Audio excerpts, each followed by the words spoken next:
Prezados irmãos e irmãs, louvado seja nosso Senhor Jesus Cristo. Para sempre seja louvado em nossa Mãe Maria Santíssima. O profeta Abacuque, vendo os caldeus invadirem Jerusalém, pergunta a Deus por que ele permite isso. Por que eu devo gritar violência, destruição? Por que a prepotência está à minha frente? Surge a discórdia e tu não nos socorres? O Senhor responde que os caldeus vieram para castigar os judeus por causa dos seus pecados, por causa da sua idolatria, da sua infidelidade. Mas o profeta replica, dizendo que os caldeus são um povo ímpio, que agora está oprimindo o povo de Judá, que é mais justo do que ele. Os olhos do Senhor são puros demais para ver o mal. Por que ele deixa isso acontecer? Tantas calamidades acontecendo. Então o Senhor responde, mandando o profeta escrever as palavras que ele vai dizer em tábuas. Por quê? Porque é alguma coisa para um prazo definido. O profeta vai ter que esperar. Por isso tem que escrever em tábua. Não pode escrever sobre areia. Se demorar, espera, porque ela virá com certeza e não tardará. O que o profeta tem que escrever? Quem não é correto vai morrer, mas o justo viverá por sua fé. Esta frasezinha, ela foi usada por São Paulo para explicar o papel da fé na nossa justificação. O justo viverá por sua fé. O original hebraico traz fidelidade, mas o grego traduziu por fé. O justo tem que ser fiel a Deus por causa da sua fé em Deus. E se ele conservar-se fiel, crendo em Deus, ele será salvo. Enquanto aqueles que não são corretos vão morrer. Ou seja, a resposta para tudo aquilo que o profeta não consegue entender é: confia em Deus. Hoje você não entende, amanhã você vai entender. Por enquanto, acredita que Deus só permite um mal para dele tirar um bem. O mal não existe por falta de poder de Deus para evitar o mal, nem por falta de bondade de Deus para não querer o bem. O mal existe por causa da liberdade humana, mal usada, e por causa da sabedoria de Deus, que sabe usar até os nossos males para deles tirar um bem. Não foi assim que Deus usou do mal daqueles que crucificaram seu Filho Jesus para nos dar a redenção e a vida? Assim, todo o mal que Deus nos permite, se nós perguntarmos por que, Senhor, a resposta é sempre a mesma: é por amor. Deus só faz o bem ou só permite o mal por amor a nós. Ele não é capaz de agir a não ser por amor. Até mesmo os castigos que ele nos permite sofrer é por amor. Mas como é que eu posso entender isso? O justo vive da fé. É preciso crer. A fé é exigente, mas é só pela fé que nós podemos subsistir. A segunda leitura, tirada da segunda carta de São Paulo a Timóteo, contém uma exortação para que Timóteo, bispo de Éfeso, reavive a chama do dom de Deus que ele recebeu pela imposição das mãos de Paulo. Paulo havia ordenado Timóteo como bispo. Esta ordenação sacerdotal é um sacramento que lhe conferiu a graça. Mas Timóteo tem que reavivar a cada dia a graça que recebeu. Nós já fomos batizados, talvez crismados, e é uma vez por todas. Mas a cada dia temos que renovar as promessas do nosso batismo. Temos que refazer a nossa profissão de fé em Cristo, de renúncia a Satanás. E temos que pedir que esta chama que foi acesa em nós no dia do nosso batismo reviva Lembram aquela canção? Sim, eu quero que a luz de Deus que um dia em mim brilhou jamais se esconda e não se apague em mim o seu fulgor. Esta canção se refere ao desejo que nós devemos ter de manter viva a chama da graça que foi acesa em nós no dia do nosso batismo. Mas, além disso, Paulo exorta Timóteo a não se envergonhar de Cristo, porque é por causa de Cristo que Paulo está sofrendo, e nem se envergonhar do próprio Paulo, mas que ele sofra com Paulo pelo Evangelho, fortalecido pelo poder de Deus. Timóteo ainda deve guardar o depósito. Que depósito é esse? Guardar o depósito com a ajuda do Espírito Santo que habita em nós. É o depósito da fé.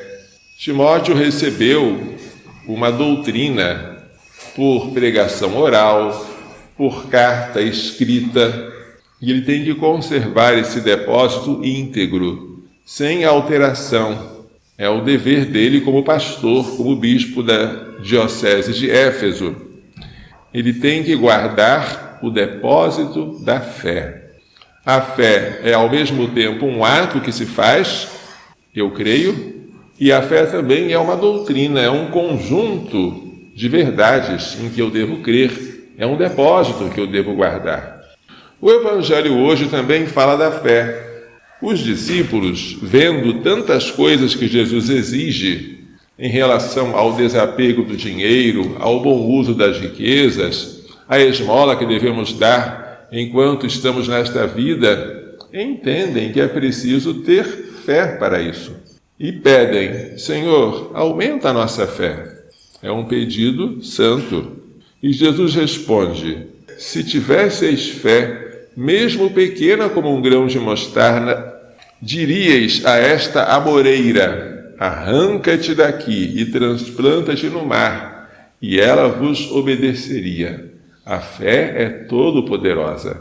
Quando o pai de um menino que estava endemoniado e epilético disse a Jesus, Senhor, se podes, salva o meu filho. Jesus respondeu, se podes, tudo é possível àquele que crê.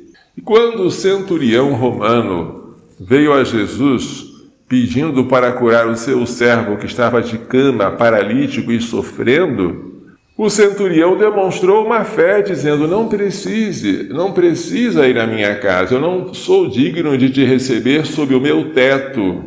Mas dize uma palavra e meu servo ficará curado. E Jesus admirou-se da fé daquele centurião, que não era judeu, e disse, em Israel não encontrei tamanha fé. E como resposta, ele disse, vai e seja feito conforme acreditaste. Nós dizemos a Deus, seja feita a tua vontade, e ele nos responde, seja feita a tua fé. A Santa Faustina, Jesus dizia, eu me faço dependente da tua confiança. Quanto mais tu confiares, mais tu receberás. Por isso ele mandou escrever a inscrição, Jesus, eu confio em vós, naquela imagem que nós temos de Jesus misericordioso. Mas a fé não é um simples ato da vontade e da inteligência. A fé é algo que tem consequências sobre a vida. Se eu creio que Deus é meu Pai, eu vou me comportar como um filho, não como um animal selvagem. Se eu creio que eu fui comprado por um alto preço, que foi o sangue de Cristo, e que o meu corpo agora é templo do Espírito Santo, eu vou cultivar a virtude da castidade. Se eu sei que o Senhor, pela sua morte, obteve para nós o céu, e que eu agora, pelo batismo, me tornei herdeiro da vida eterna e vou ver a Deus face a face, esta minha fé tem consequências. Eu agora vou conservar meus olhos puros, porque se eu vou ver a Deus, como é que eu posso ver as coisas imundas que este mundo me oferece? Se eu creio que todos aqueles que Jesus redimiu com o seu sangue são meus irmãos, eu tenho que amá-los. Como é que eu posso amar a Deus a quem eu não vejo e não amar o próximo a quem eu vejo? É uma consequência da minha fé. Se eu creio que Deus criou o homem e a mulher e fez dos dois uma só carne, Eu agora não posso nem pensar na palavra divórcio. Aquilo que Deus uniu, o homem não pode separar. Se eu creio que está reservada para mim uma riqueza no céu, eu não posso agora idolatrar o dinheiro, porque ninguém pode servir a dois senhores. A minha fé, ela é exigente. Somente crer que Deus existe é pouco. Eu tenho que viver de acordo com aquilo que eu creio. Jesus prossegue: se algum de vós tem um empregado que trabalha a terra ou cuida dos animais, quando ele volta, manda que ele venha sentar-se na sua mesa para comer? Em geral, as pessoas não fazem isso. As pessoas mandam o empregado dar de comer ao patrão e depois que ele já comeu, já bebeu, aí que o empregado cuide da sua alimentação e da sua bebida. Curiosamente, embora isso seja o habitual, Jesus promete fazer exatamente o contrário. Ele diz que se nós formos encontrados trabalhando, nós que fomos constituídos administradores da casa dele, quando ele vier e nos encontrar trabalhando, ele mesmo nos vai fazer sentar à mesa e ele vai passando para nos servir como se fosse um garçom. Que recompensa maravilhosa, que humildade do Senhor em nos recompensar servindo-nos à mesa e mandando sentar-nos à mesa dele. É o que ele promete. Também, quando ele estava na última ceia para ser entregue, ele se fez de servo e lavou os pés dos discípulos. Vós me chamais mestre e senhor, e dizeis bem, porque eu sou. Se eu, o mestre e senhor, vos lavei os pés, também vós deveis lavar os pés uns dos outros. É o que Jesus promete fazer por nós. Mas, usualmente, as pessoas não fazem isso. O empregado, depois que já fez tudo que o patrão havia mandado, não deve se gloriar. E também nós, quando fizermos tudo que Deus nos mandou fazer, devemos dizer: somos servos inúteis, fizemos o que devíamos fazer. Inútil não quer dizer imprestável, nem preguiçoso. Servo imprestável e servo preguiçoso é aquele que não multiplicou os talentos do seu senhor. E por causa disso, foi jogado fora nas trevas, onde haverá choro e ranger de dentes. Jesus aqui usa a palavra inútil no sentido de que tudo que nós fazemos, só fazemos porque Deus nos dá a graça. Sem mim nada podeis fazer, disse Jesus. Somos os ramos, ele é a videira. Nós, sem Jesus, só podemos secar como o ramo fora da videira. E tudo aquilo que nós produzimos, todos os nossos frutos, não vem de nós que somos ramos, vem da videira a qual nós estamos ligados. Portanto, nós não podemos nos gloriar como se os frutos fossem nossos, mas depois de servirmos, devemos servir com humildade, sem roubar para nós a glória que é de Deus. Sem vanglória. Fizemos o que devíamos fazer. Nisso temos que imitar Maria Santíssima, que ao receber do anjo a notícia de que ela seria mãe de Deus, que foi que ela respondeu: eu sou a serva do Senhor. Faça-se em mim segundo a tua palavra.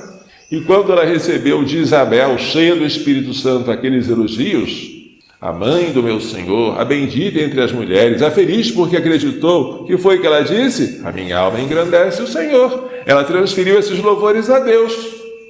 É isso que nós, servos, devemos fazer. Fizemos o bem, louvado seja Deus. Foi Ele que fez o bem em mim. Eu fiz o mal, a culpa é toda minha. Deus não tem nenhuma culpa pelo mal que eu fiz. Foi por causa da minha rebeldia, da dureza do meu coração que eu fiz o mal, e eu peço a Ele misericórdia. Essa deve ser a nossa atitude.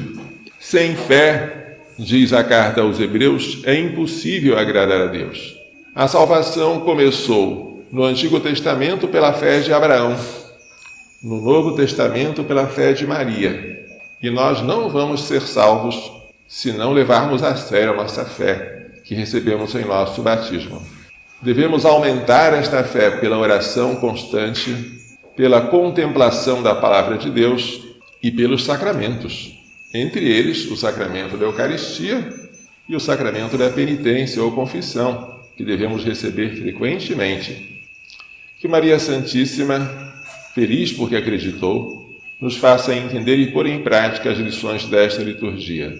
Louvado seja nosso Senhor Jesus Cristo. Para sempre seja louvado.